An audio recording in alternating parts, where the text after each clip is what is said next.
bonjour, j'espère que vous allez bien. Voilà, moi c'est Docteur Elie depuis la République démocratique du Congo. Aujourd'hui, nous allons parler du paludisme. Le paludisme, c'est une maladie qui est beaucoup répandue en République démocratique du Congo qui cause des décès, qui cause des problèmes très fréquents.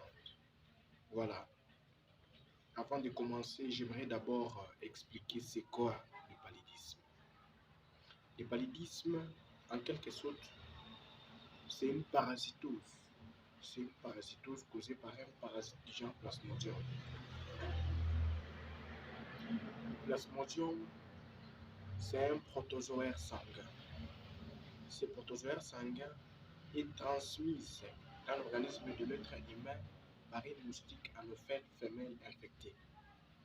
Lorsque le moustique anophèle femelle infecté se présente sur la peau de la personne pour prendre son repas sanguin, il va injecter dans la personne les sporozoïdes. Les sporozoïdes, ce sont le premier stade de développement du plasmodium pour arriver à causer des complications de décès chez la personne ou des cas de gravité. Lorsqu'il va injecter des sporozoïdes, les sporozoïdes ne vont pas se limiter par là. Ils vont partir rejoindre le foie où ils ne seront plus appelés les sporozoïdes, ils seront appelés le schizonte. C'est par là qu'on parle de la schizogonie hépatique. Quand le plasmodium atteint le foie, on parle de schizonte, c'est là qu'on parle de la schizogonie hépatique. Et puis lorsqu'ils vont passer pour atteindre l'hémoglobine, c'est la phase de mérozoïde. Après la phase de mérozoïde, nous avons la phase des trophozoïdes. Là, ils vont s'installer au niveau de l'hémoglobine et ils vont commencer la destruction des hémoglobines. Lorsqu'ils vont commencer à détruire les hémoglobines, il y a ce qu'on appelle l'hémolyse. L'hémolyse, c'est la destruction des hémoglobines.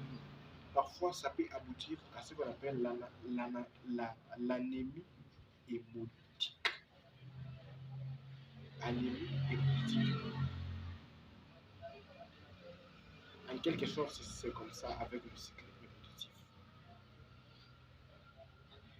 Après, nous avons ce qu'on appelle la phase asymptomatique, la phase pré-diagnostique. C'est souvent la phase où il n'y a pas une grande quantité de développement de plasmodium dans l'organisme. Et aussi, en RDC, la plupart des plasmodiums qui sont beaucoup fréquents sont les plasmodium falciparum. Parce qu'on a 5 sortes de plasmodium. Nous avons le plasmodium falciparum, Knowlesi, Vivax, Ovale, Maleriae et Knowlesi. Voilà. Nous avons 5 sortes de plasmodium. Lorsque la phase asymptomatique, c'est le développement, la physiopathologie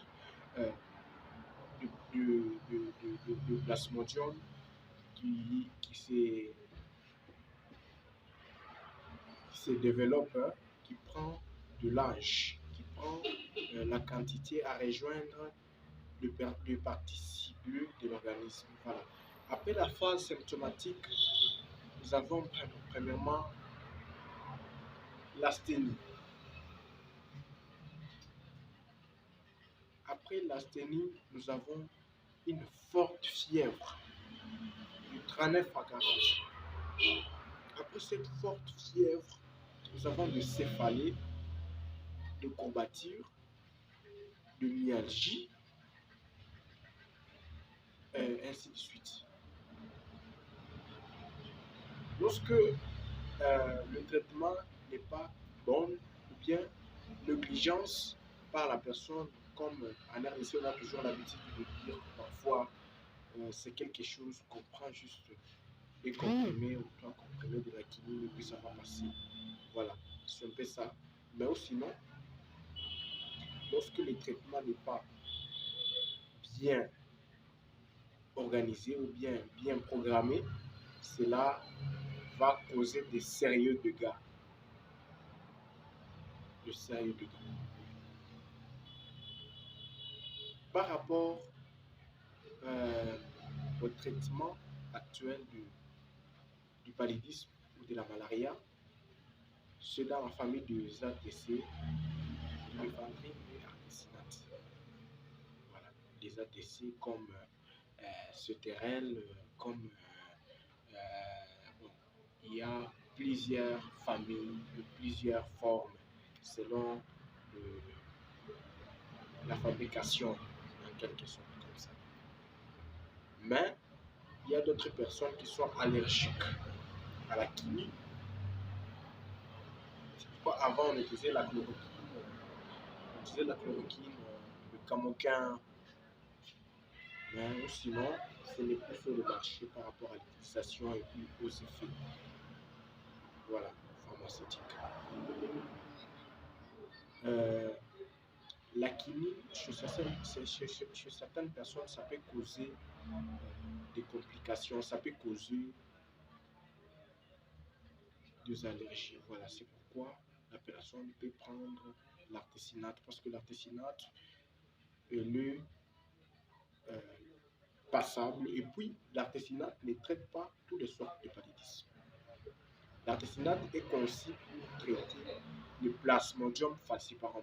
C'est pourquoi en RDC, l'artésunate est beaucoup plus efficace, parce que ici nous avons en majorité le Plasmodium falciparum, en quelque sorte. C'est ça le traitement efficace. C'est ça les traitements efficaces pour le paludisme ou la malaria. Comme conseil ou éducation sanitaire, chers parents, chers amis, chers frères, à chaque fois que vous ressentez des symptômes de paludisme que je viens de vous parler là, n'ayez pas cet esprit-là, ce caractère-là des ordres de Dieu que je vais prendre la kiné, je vais prendre quoi que ce soit. Rendez-vous dans un centre de santé le plus proche pour des traitements efficaces. Ça peut causer des sérieux dégâts, ça peut causer la rétention urinaire, ça peut causer une splénomégalie, ça peut causer beaucoup de problèmes. La malaria, c'est une maladie très grave que beaucoup de personnes ignorent. Je vous invite à liker, à partager cette vidéo. À la prochaine.